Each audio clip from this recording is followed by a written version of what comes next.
Hello everyone, question है बोल रहा है a shell of mass m is initially is at rest initially rest में है।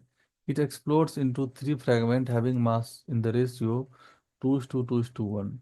If the fragments having mass equal mass fly along mutually perpendicular direction with speed v, the speed of the third lighter fragment is.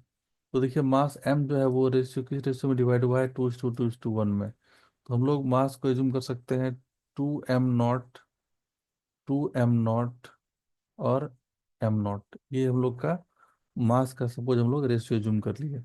अब जो दो equal मास है वो mutually perpendicular direction में fly किया है v स्पीड से। हम लोग एक को आई कैप ले लेते हैं, एक को एक्स एक्सिस बोल देते हैं और दूसरा को वाई एक्सिस।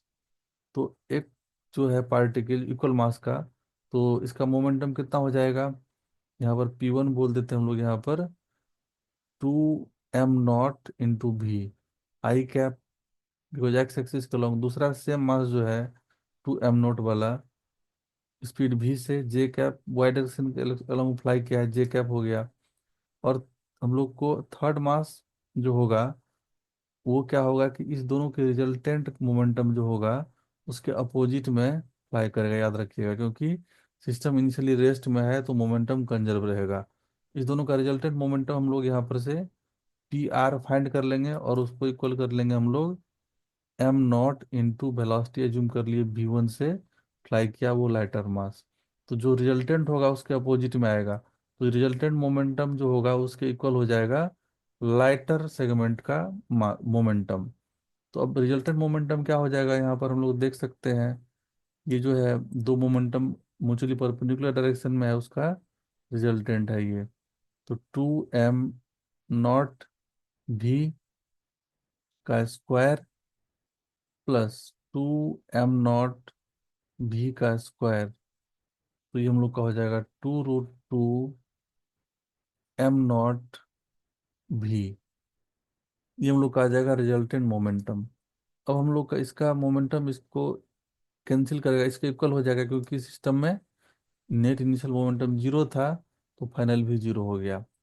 तो ये दो पार्टिकल, एक पार्टिकल इधर फ्लाई किया था, एक पार्टिकल इधर फ्लाई किया था इक्वल सेगमेंट मास वाला, और इधर लाइटर पार्टिकल फ्लाई किया था। ये हम लोग डायग्राम में थोड़ा दिखा दिए, डायग्राम में इसको हम लोग बोल देते हैं 2m0, इसको बोल देते हैं 2m0, और ये सपोज m0 इधर आया। अब ये और ये इक्वल कर देंगे हम लोग, तो पी आर इक्वल टू हम लोग यहाँ कर देंगे इधर का मोमेंटम, इसको कुछ नाम दे देते हैं पी। तो P R equal to P, तो पी आर का वैल्यू है 2√2m0 × v equal to m0 × v1। अब हम लोग यहाँ से देख सकते हैं कैंसिल हो गया, तो v1 का वैल्यू हो जाएगा 2√2v।